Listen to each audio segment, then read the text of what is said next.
Hello everyone, my name is Isaiah Hunt and I'll be talking about how diabetes affects the African American and Black community. African Americans are more prone to having a high risk of developing type 2 diabetes, and the factors that contribute to that are obesity and insulin resistance.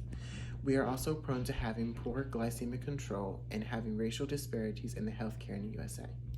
Black people are significantly at higher risk of developing type 2 diabetes than white people.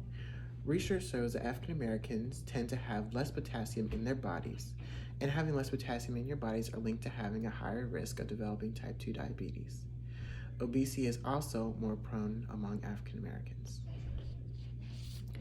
How we know that African Americans are more prone to obesity due to having an unstable diet that can be linked to having a potassium deficiency, which causes weakness and fatigue, tingles, and numbness, which are also side effects of having type 2 diabetes.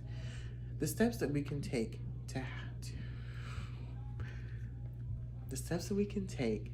to eliminating this cause in the African American community is, as you can see, in most Black neighborhoods, there are not, if any, healthy choices for Black people to choose from. So I plan to make Black neighborhoods to have more healthy choices to choose from so that we can eliminate the percentage of African Americans who have or are prone to having type 2 diabetes and potassium deficiency.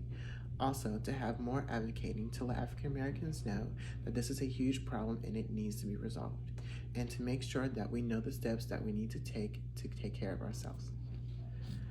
The responsibilities of the healthcare people, not just us, are to maintain the health and maintenance so that we can prevent this from growing and not discriminating us from getting proper medicine and proper care, which is more prominent among the Black community.